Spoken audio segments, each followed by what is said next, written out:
بسم اللہ الرحمن الرحیم حامدا و مصلیا قال اللہ تبارک و تعالی اذا قمتم الی الصلاۃ فاغسلوا وجوہکم و ایدیکم الی المرافق وامسحوا برؤوسکم وارجلکم الی الکعبین صدق اللہ مولانا العظیم وبلغنا رسولہ النبی الکریم الرؤوف۔ آج کے درس قرآن و سنت کا عنوان وضو کے حوالہ سے ہے۔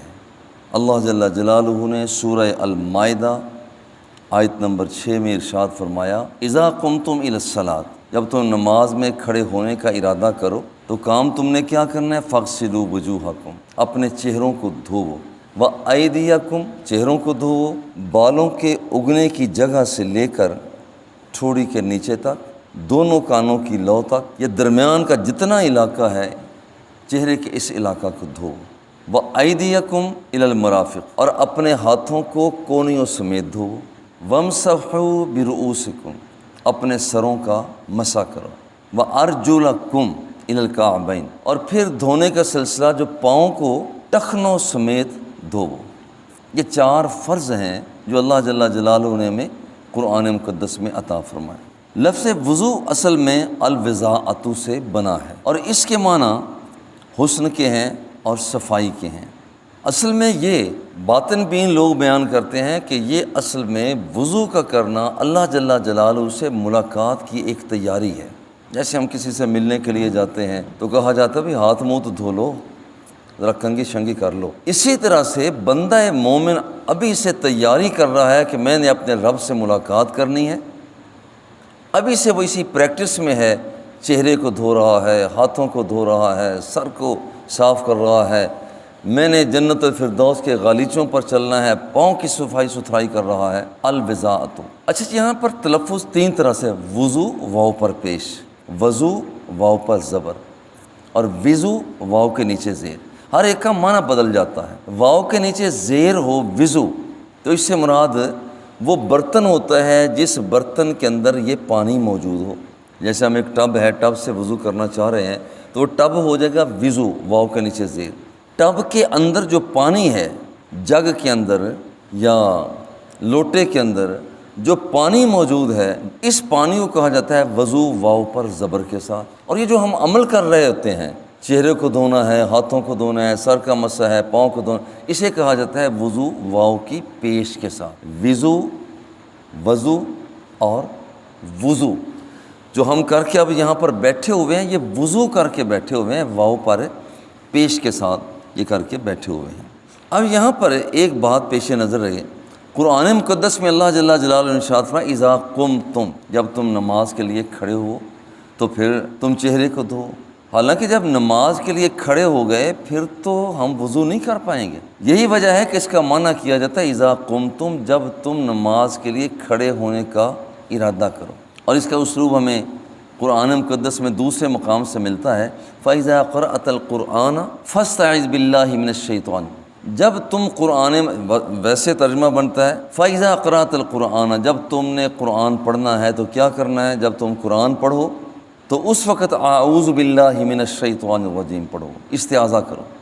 ہم جب قرآن پڑھتے ہیں پھر تو قرآن پڑھیں گے، اس کا مطلب یہ ہے فَإِذَا قَرَأْتَ الْقُرْآنَ، جب تم قرآن مقدس کے پڑھنے کا ارادہ کرو تو پھر استعاذہ کرو، پھر کہا کرو اعوذ باللہ من الشیطان الرجیم، شروع کر لیا پھر تو پڑھنا شروع کر دیا۔ یہ ہے جب پڑھنے کا ارادہ کرو۔ بالکل اسی طرح سے جس وقت تم نماز پڑھنے کا ارادہ کرو تو پھر چہرے کو دھوو، ہاتھوں کو دھوو، سر پہ مسح کرو، پاؤں کو دھو۔ مگر مسئلہ یہ ہے کہ ہم پہلے چہرے کو تو نہیں دھوتے۔ جیسے ہم دیکھیں آپ نے یہاں پر پہنچے ہیں، گھر سے وضو کر کے آئے ہیں، پہلے ہم ہاتھوں کو دھوتے ہیں، اس کے بعد ہم کلی کرتے ہیں، پھر ہم ناک میں پانی ڈالتے ہیں، پھر کہیں آگے جا کر چہرے کو دھوتے ہیں۔ اب قرآن مقدس میں حکم ہے کہ جب تم نماز پڑھو تو پھر چہرے کو دھو، وہ باقی جیسے میں نے تفصیل عرض کی، لیکن ہم کرتے کام اور طرح سے ہیں، ہاتھوں کو دھو یا کلی ہے، ناک میں پانی ہے، اور پھر اس کے بعد دھونا ہے چہرے کو۔ اصل میں اس کے لیے بیان کیا جاتا ہے کہ پانی وہ استعمال کرنا چاہیے جو نجاست سے پاک ہو۔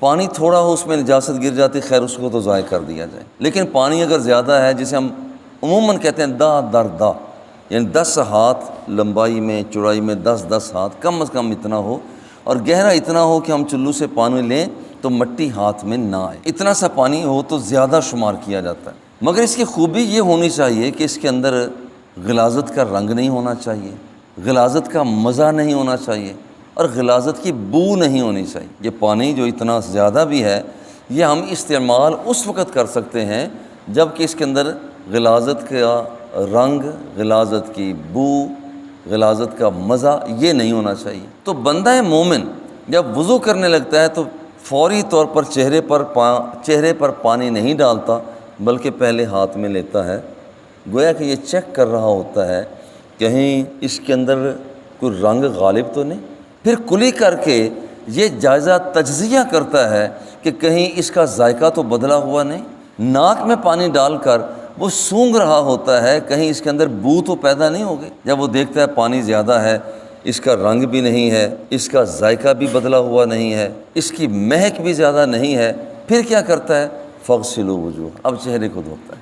اور چہرے کو دھونا اس کے اندر ایک مرتبہ دھویا جائے تو یہ فرض ادا ہو جاتا ہے، 3 مرتبہ دھویا جائے تو یہ مستحب عمل ہے۔ حضور علیہ الصلاۃ والتسلیم نے 1 مرتبہ دھویا ہے چہرے پاک یعنی اعضائے وضو کو، 2 مرتبہ بھی 3 مرتبہ بھی، اس سے زیادہ پانی استعمال کرنا یہ فضول خرچی ہے، اگرچہ آپ نہر کے کنارے ہی کیوں نہیں بیٹھے ہوئے۔ زیادہ پانی استعمال نہ، بعض لوگ پوری ٹینکی خالی کر دیتے ہیں، یہ اصل میں نفسیاتی مریض ہوتے ہیں۔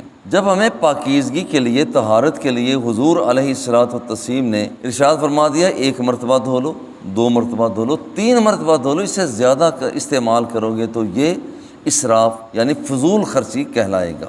اس اعتبار سے یہاں پر جس وقت ہم وضو کر لیتے ہیں تو 3 سے زیادہ خود حضور علیہ الصلاۃ والتسلیم نے یہاں پر بلکہ ایک اثر آ رہا ہے، اور یہاں پر بیان کیا احادیث مولکہ کو ذکر کیا جا رہا ہے صحیح بخاری میں، وَلَمْ يَزِدْ عَلَىٰ ثَلَاثٍ وَكَرِهَ أَهْلُ الْعِلْمِ الْإِسْرَافَ فِيهِ۔ اہل علم نے یہ کہا کہ یہ فضول خرچی ہے کہ 3 سے زیادہ۔ بعض لوگ یہاں پر چوٹیوں پر بیٹھ جاتے ہیں اور ادھر مسواک کرتے رہتے ہیں، پانی چلتا رہتا ہے، یہ فضول خرچی ہے۔ ہاتھ دھونا شروع کیے تو ہاتھ ہی دھوتے رہتے ہیں، یہ فضول خرچی ہے۔ میں نے کئی مرتبہ دیکھا بابا جی قبلہ رحمۃ اللہ تعالیٰ علیہ، آپ نے وہاں سے آدمی جو وضو کر رہا تھا اسے بلایا، دیکھو جتنا پانی استعمال کرنا چاہیے بیٹا تو اس سے کہیں زیادہ پانی استعمال کر رہا ہے، اصلاح کر دی۔ تو ہمیں بھی اسی طرح زیادہ سے زیادہ 3 مرتبہ پانی کا استعمال کیا جائے تاکہ ہمارا وضو بھی ٹھیک رہ جائے، اور جنت الفردوس کے اندر جو رب ذوالجلال سے باتیں کرنی ہیں اس کی تیاری بھی ہو جائے اور نماز بھی پڑھی جائے۔ وصلی اللہ تعالی علی حبیبہ و آلہ و اصحابہ اجمعین۔